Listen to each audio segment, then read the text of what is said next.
Good morning. I just woke up and took a shower. The morning was really beautiful. I don't really have a plan for today. Probably I will just explore the city. And the first thing, I need to grab some breakfast and exchange some currency.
Now we're comparing the same word but different pronunciations in Chinese and Vietnamese.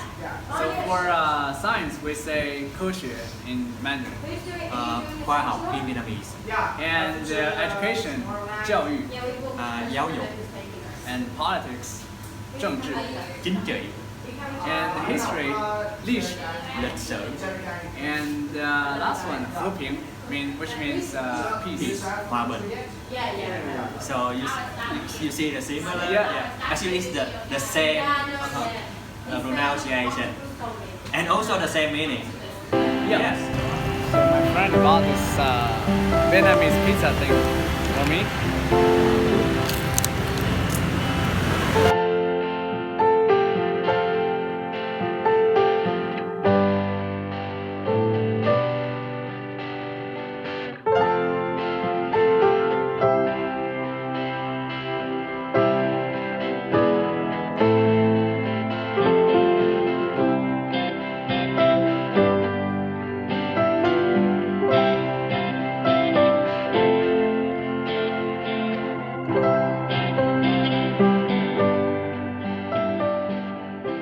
This is my friend Tad. We're in the same school.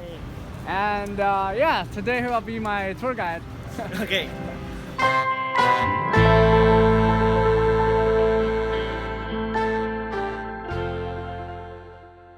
So this is what the local bus station looks like in Saigon. We're gonna take overnight bus to Dalet. We'll take about 8 hours. Probably we'll be able to get there by 7 a.m.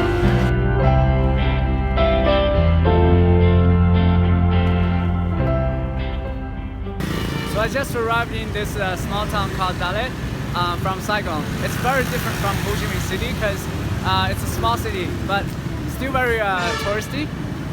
There are a few places that we can go here. Right now I'm just walking to the cable car station. Hopefully I can take it today because it looks like it's gonna rain anytime.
week in Vietnam. Today will be the first day of my second week in Vietnam, and also the last week.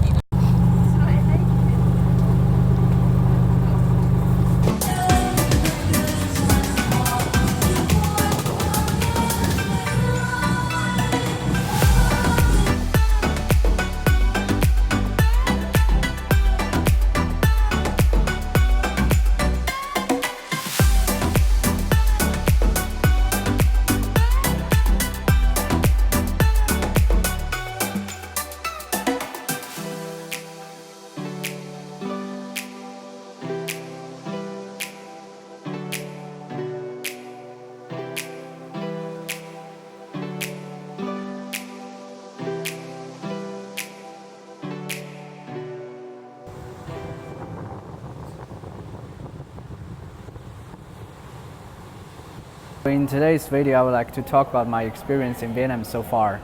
I really love their coffee culture here. If you walk on the streets in Vietnam, you'll see like so many tea and coffee shops, and most of them are very affordable. And some of them even have better environments and atmosphere than those American coffee shops. In terms of expenses, a lot of people thought like Vietnam is a very cheap country to travel, which is not quite true. I would say the accommodations here, they're not expensive, but when it comes to food and transportation, it's not that expensive, but it's not cheap either. For example, I usually spend like $3 to $4 Canadian for lunch, and in a developing country, that price is it's not really low.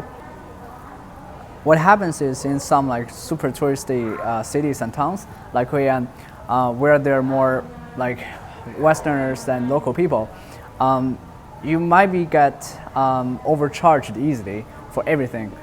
Like for example, the banh mi, which is a local Vietnamese sandwich, usually costs like 10K, but if you're a foreigner, they may charge you 20 or 30K.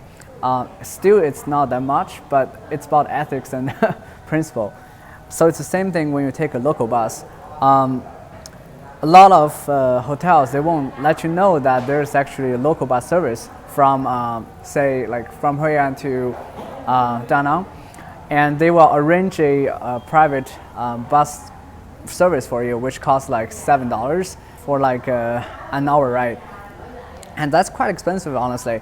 Whereas the local bus only costs like 20K Vietnamese dong, which is roughly like $1.02.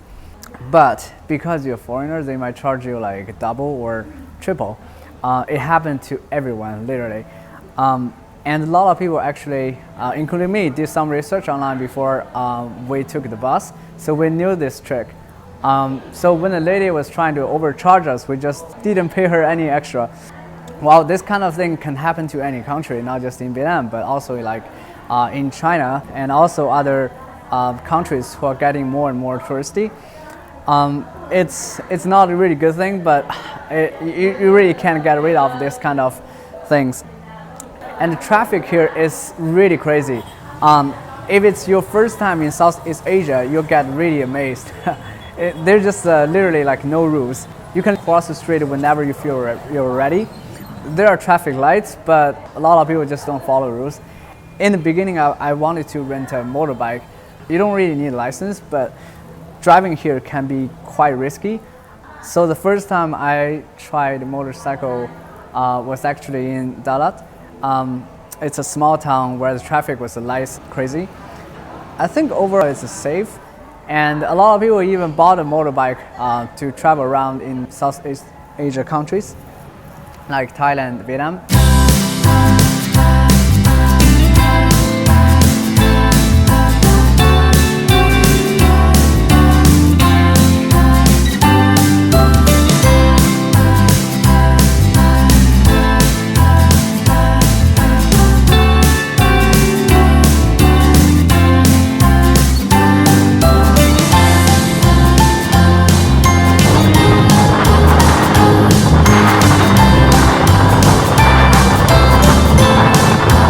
Because I was traveling from the south to north, the weather was so different. Like for example, I was in Saigon a few days ago. It was so hot there. So even just wearing a shirt was just so hot.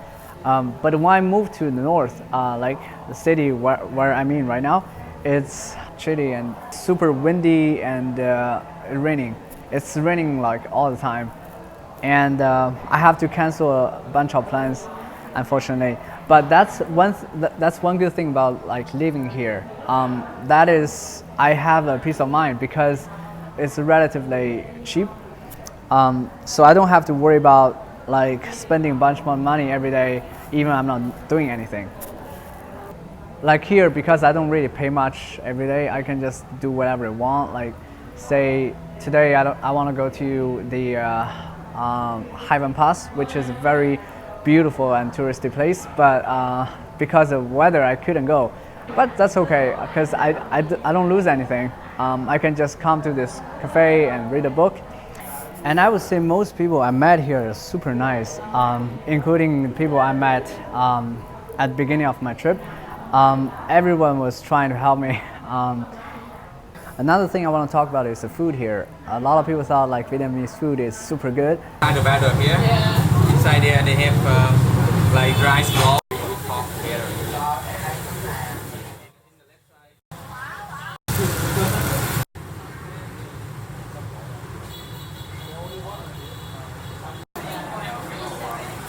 You see the sweet one? Yeah, purple and orange. You see the orange sticky rice.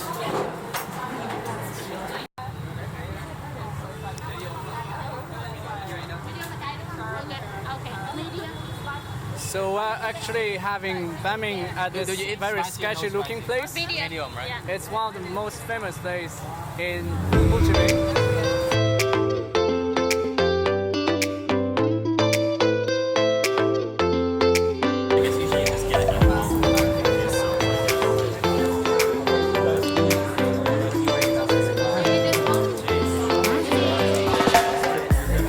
I honestly thought the Vietnamese food I had in North America was even better. It was probably because it was Americanized. I don't know, but here you can have pho and all kinds of like Vietnamese noodle soups everywhere, but it's super different. Like the quantity was much less. You might have to have 2 meals for lunch, and even you don't speak a local language, it's okay, because if you travel around and stay here for a few days, you'll notice that there are basically 3 types of food here: bun and pho and com, which is rice. So they have 2 kinds of noodles: the dry and round noodles, and also the fried noodles with soup. And another one is the typical rice.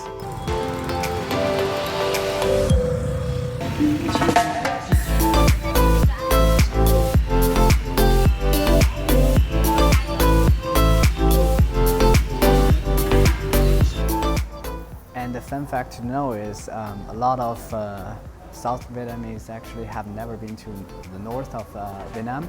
I think it's either because of transportation or the cultural difference. Because in Vietnam, transportation is really time consuming, unless you take the flight, which can be more expensive.